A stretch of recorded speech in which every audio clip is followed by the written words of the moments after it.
वाले इसमें क्या बोला है कि बारी बारी से केंद्रों ए और बी को लेते हुए पहले बार उसने क्या किया, केंद्र ये लिया ए, फिर दूसरी बार केंद्र क्या लिया, इसने बी लिया। तो बारी बारी से क्या बोल रहा है, पहले ए को केंद्र लिया, फिर बी को केंद्र लिया, मानते हुए त्रिज्याओं, पहला त्रिज्या कितनी की, पहले की त्रिज्या कितनी बनाई 0.5, फिर 1 ये बनाई वाले उत्तरोत्तर अर्धोर्धर वृत्तों को खींच कर एक सर्पिल स्पाइरल बनाया जाता है, जो कि इसमें यहाँ दिखाया गया है। 13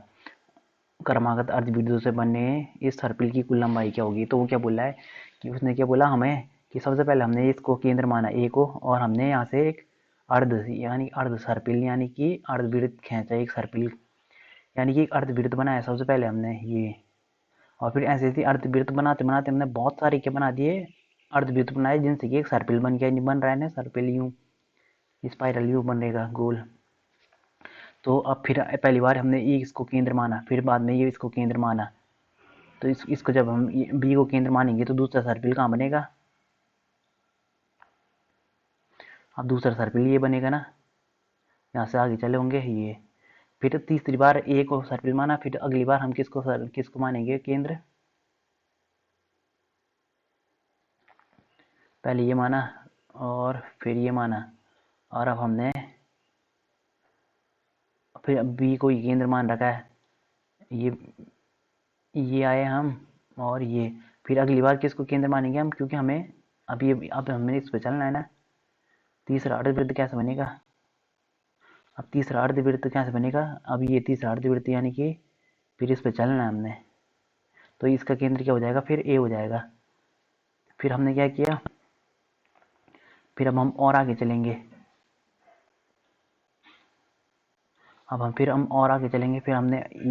एक और अर्धवृत्त बनाना है, तो इसका क्या हो जाएगा केंद्र, अब क्या केंद्र फिर बी होगा, फिर हम ऐसे चलते जाएंगे, फिर केंद्र ए होगा, फिर बी होगा, ऐसे। तो क्या बोला है कि केंद्र यही बोला कारण ने ए और बी को केंद्र लेते हुए, तो कभी ए को लेना है फिर बी को, तो हमने अर्धवृत्त खींचने, पहले ये वाला अर्धवृत्त खींचा, फिर अगली बार हमने बी को केंद्र माना, फिर ये वाला अर्धवृत्त खींचा, फिर ए को केंद्र माना दोबारा, फिर ये वाला अर्धवृत्त, तो इस प्रकार एक सर्पिल रास्ता बन रहा है। तो क्या बोल रहा है कि सर्पिल की कुल लंबाई क्या है। अब ऐसे ऐसे करके हम 23 सर्पिल बनाने, हमने 23 अर्धवृत्त बनाने हैं, उसको जो 23 अर्धवृत्त से एक सर्पिल बनेगा, यूं यूं यूं जो सर्पिल बनेगा उसकी कुल लंबाई क्या होगी, ये पूछ रहा है सवाल में, बस बाकी कुछ नहीं पूछ रहा। तो इसमें सबसे पहले हमने क्या, सबसे पहले तो हमें इसमें क्या पता है कि हमारे पास ये अर्धवृत्त बन रहे हैं, तो जब भी अर्ध परिमाप पूछेगा ना वो, यानी कि अर्धवृत्त का क्या बोल रहा हो कि लंबाई, एक एक अर्धवृत्त की लंबाई कितनी होगी, आपने संकेत में क्या दे रखा है एल, तो पहली वाली की अर्धवृत्त की जो हमारे पास परिमाप होगी वो क्या होगी, एल मान लिया हमने। अब इसे वैसे इसकी जरूरत नहीं है हमें, मगर उसने अपनी तरफ से दे रखा है कि ये इतना इतना एल है, इतना इतना, और फिर इतना इतना एल थ्री है, यहाँ से लेकर ये मतलब ये पूरा ये, फिर यहाँ से लेकर यहाँ तक ये एल फोर है, ये दे रखा उसने। तो अब इसमें हम देखो क्या करेंगे, तो अब सबसे पहले अब हमें क्या पता है कि अर्धवृत्त का परिमाप क्या होता है।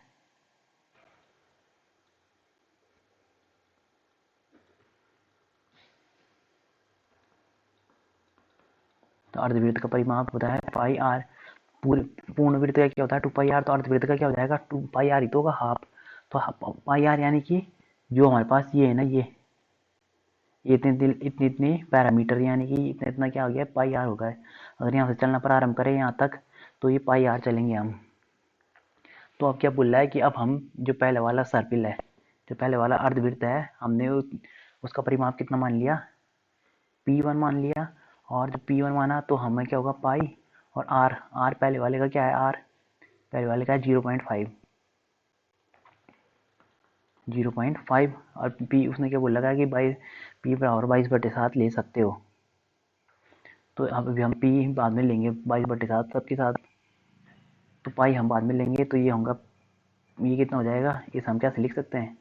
इसको लिख सकते हैं ना हम 1/2। क्यों क्यों लिख सकते हैं, क्योंकि हाफ को 1/2 भी लिख सकते हैं। फिर P2 ये सेकंड वाला, इतनी लंबाई तुम्हारे पास आ गई, और इतनी लंबाई, अब इस वाले की लंबाई की बारी है ना, इस वाली लंबाई की बारी है, अब किसकी, सेकंड वाली लंबाई की बारी है,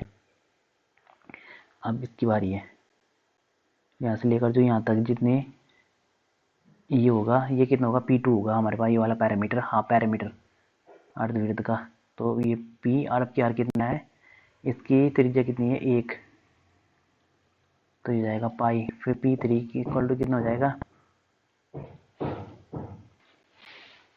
P3 इक्वल टू हो जाएगा, तो देखो P3 इक्वल टू हो जाएगा हमारे पास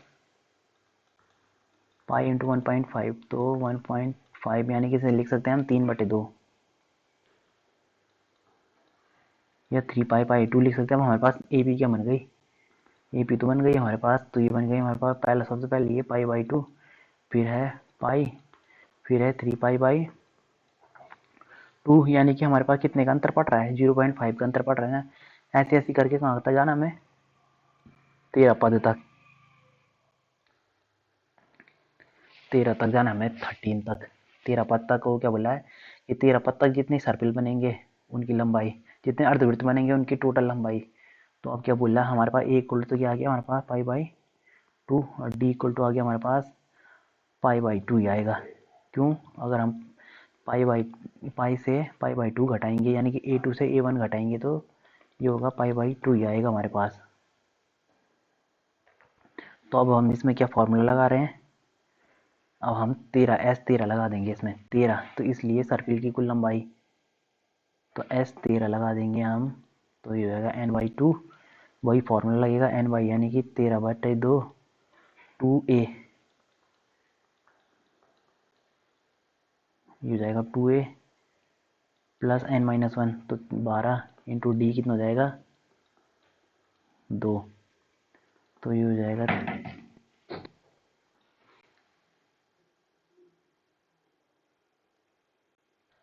तो हो जाएगा 13/2, और ये हो जाएगा पाई, और ये हो जाएगा 6 पाई, 2 छक्के 12, तो कितना हो जाएगा ये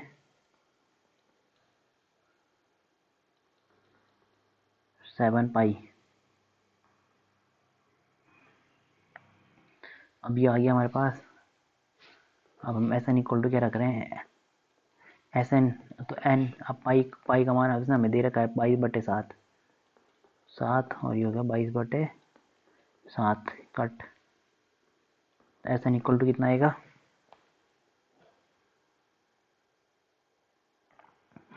तो एस एन इक्वल टू आएगा हमारे पास, ये आएगा, ये तो 11 बार कट जाएगा, और 13 गुणा 11 कितना होता है, 143, तो 143 आ गया। इसलिए सर्पिल की कुल लंबाई कितनी हो गई,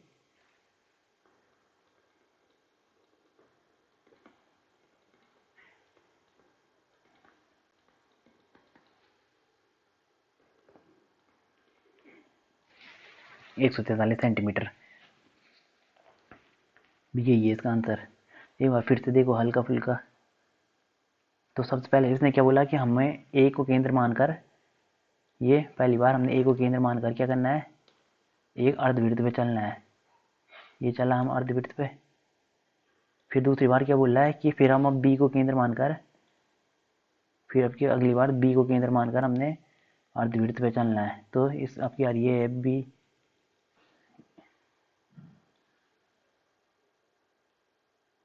अब बी को केंद्र माना हमने, तो अब ये बी को केंद्र माना, बारी बारी से बोलना है ना कि बारी बारी से ए और बी को केंद्र मानते हुए, फिर यहाँ से हमने ये खींचा, यहाँ तक गए बी को केंद्र मानते हुए। फिर अगली बार हम क्या कर, फिर अब दोबारा हम पहले ए को माना, फिर बी को माना, फिर दोबारा ए का ही नंबर तो आएगा, तो ए का नंबर आएगा, यानी कि अब हम कहाँ जाएंगे, अब ए को केंद्र मानकर, इसको केंद्र मानकर इस वाले, ये वाले रास्ते पे ये, फिर अब बी को दोबारा केंद्र मानकर, फिर अपने बी को केंद्र माना, और फिर इस रास्ते पे चले, जो ये है, ये L4 वाला जो रास्ता है, ये ऐसे ही चलते गए, तो इस प्रकार एक सर्पिल बनेगा। वो बोला है कि सर्पिल की कुल लंबाई ज्ञात करो। तो ऐसे करके ऐसे सर्पिल घूमता जाएगा और 23 फेरे, वो क्या बोला है कि 23 अर्धवृत्त के बाद जो हमारे पास सर्पिल बनेगा उसकी लंबाई क्या होगी, ये पूछ रहा है बस सवाल में।